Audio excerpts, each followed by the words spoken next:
Жижигийнхаа эхний өдөр жижигээ тавилаа. Сэтгэлээ болцооч. Сайн байна уу? Сэтгэл өндөр байна. Аюу өндөр, аюу гоё. Энэ алдарт зохиолч Борис Васильевийн миний найз одоо алдарт зохиолоос нь сэдвүүлж хийсэн жүжиг маань айгуу сайн тавилаа л гэж бодлоо би л. Зөндөө хичээлээ. Сүүлийн 2 сар энэ одоо 2 сарын хөтөлмөр гарлаа. Дүр дээр ажиллахад бэрхшээлтэй зүйл гарч ирсэн үү? Гарсан. Судалгаанууд айгуу их хэлээ. Тэгээд бас нэг тухайн үеийн энэ хувцсыг бас болох гэж амар хичээл. Тийм хүндрэлүүд байлаа. Бас дараад гайгүй.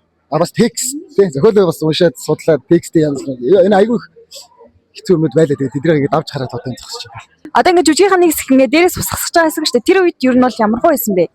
Сая яг жүжигэн дундуур явахад бол ямар халууцаадсан болохоор дээрээс хурдан усгоож ясаа л гэж бодож ирсэн. Сэрүү зүгээр санагдаад. Тийм байлаа. За өөрөө хүлээх цаг жүжигээ эхний зүрээ өнөөдөр тавилаа шүү дээ. Сэтгэлээ болцооч. Их сайхан байна.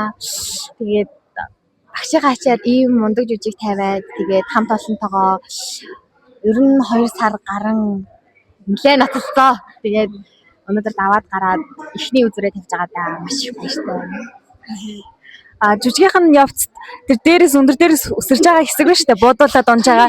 Тэр үед айсан уу? Ер нь бол яг тоглолтын үед ямар байсан, бэлтгэлийн үед ямар байсан яг тэр тухайгаа яаж. Бэлтгэлийн үед тэрнээс унгаад.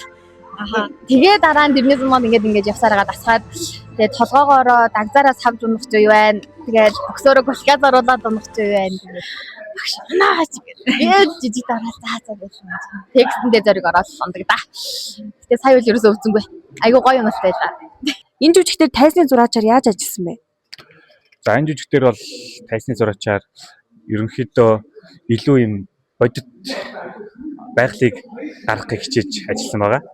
Тэгээд одоо моднууд өвс ус гэл борооны систем хийх гэж бас надад аюу хэцүү байсан. Тийм тэр борооны юу бол аюу өвөрмөц байлаа. Тийм борооны систем хийхэд надад аюу хүндрэлтэй байсан да. Бусдаар бол тэгээд ер нь гайх байсан. Олон дүүнэрийнхаа хүчээр маш амжилттай давлаа.